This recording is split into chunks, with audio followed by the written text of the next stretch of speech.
gosh. Sorry, it's very funny. I'm pretty sure all of you know who Tess Gerritsen is. Josh Gerritsen's mother? Oh, and also a pretty famous storyteller, it turns out. I am embarrassed to say I hadn't read any of her books until she was added to this list of authors you see tonight. So to be prepared, I read one of her early ones, The Surgeon, and topped it off with one of her more recent ones, The Spy Coast.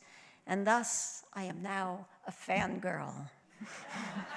So please welcome Tess Gerritsen.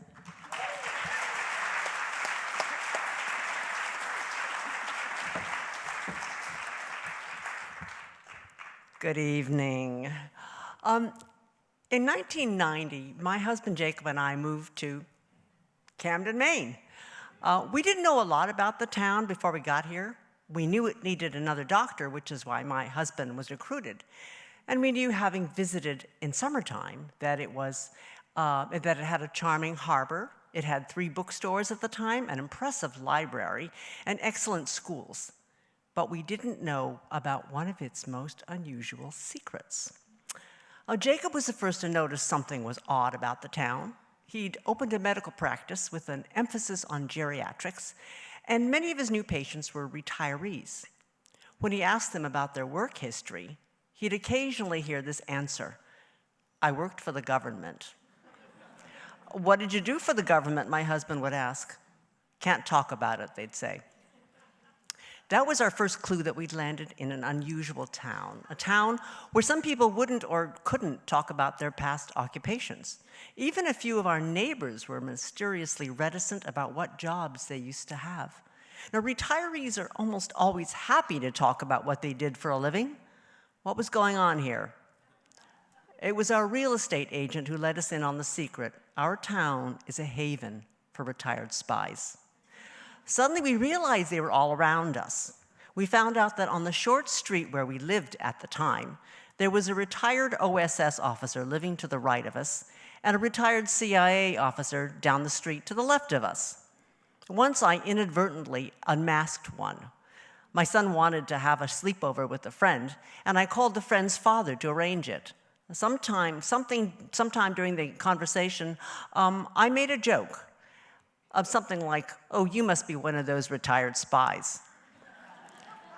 There was a long silence on the phone. "Who've you been talking to?" he asked. I learned later that he and his wife were both retired from the CIA. So how did all these retired spies end up in Mid-Coast Maine? Well, for years, I've been asking that question, and I've heard a variety of answers. The realtor told me that the CIA has some retirement newsletter, and this area was played up in an article as a wonderful place to retire. Another source told me that this was a location for safe houses. When they wanted you to disappear for a while, they'd send you up to Maine. Other explanations: our state is far from any nuclear targets, Yankees respect your privacy and won't ask too many questions, or it's because we had a small offshoot of Project MK Ultra, the CIA's mind control program operating up here. And the participants liked the place so much they just retired here. So maybe all these explanations are true, or maybe none of them are. Well, I'm not the first to ask why there are so many spies here. A few years ago, and you may have seen him or heard from him, a reporter from Yankee magazine came to town to investigate the issue. He'd noticed in Washington, D.C. newspapers that obituaries of retired spies often mentioned that they died in a town called Camden. He wanted to know why. He told me he hit walls everywhere, trying to find answers, but no actual spy up here would talk to him. Nevertheless, he collected some interesting tidbits of information. He learned that one of the bed and breakfasts on Main Street used to be owned by a CIA retiree. So was a restaurant in Rockport.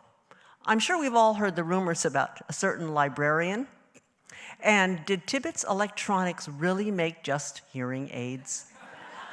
Then there's our annual Camden conference, started nearly 40 years ago, he said, by CIA and State Department retirees.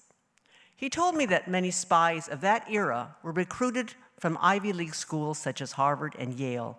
So these were well-heeled blue bloods who spent summers sailing on Penobscot Bay or piloting their private planes. They knew and they loved Maine, and when they retired from intelligence work, it was only natural that they'd choose to live in this beautiful place. And they convinced their CIA colleagues to come up and join them. So the explanation may be that simple. People with means can live anywhere, so of course they choose Maine. All this made me look at local retirees in a different light. When I'd see an older gentleman waiting in line in the post office, I'd wonder, did you used to slink around alleys in Moscow? Or when I'd see a silver-haired woman pushing a cart in the grocery store, I'd wonder, did you used to carry a gun? I began to see more than just their gray hair and wrinkles. I saw stories.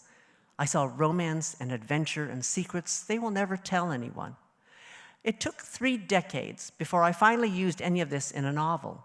I needed to grow older myself. I needed to see gray hairs on my own head and wrinkles on my own face, and to also appreciate that with age comes invisibility. People who are young, as I used to be, may have a hard time imagining that old people had adventures, that we looked hot in miniskirts, and maybe we still do, or that we fooled around in the back seats of cars, that grandpa jumped out of airplanes or grandma was a secret courier. Well, after my first novel about retired spies was published, I began to hear from readers who told me about the spies in their families. One man discovered his father's secret past only after his dad died, and he went through his papers. He learned that his dad was one of the first in the OSS. One woman whose father claimed he worked as an energy consultant now understands why their family had multiple passports with different names and why they lived abroad in so many different countries. Another woman was warned by her elderly aunt never to travel to Russia because they shared the same name, and because of her aunt's past career, it might cause her trouble. And then there's the elderly gentleman who kept his past a secret until he got Alzheimer's, and he couldn't stop talking about it at his yacht club. So most people who work in covert intelligence, though, don't talk about it. They take their secrets to the grave. They may be our neighbors, our friends, even members of our own families. So my advice is to never underestimate a retiree, or they might have to kill you. Thank you.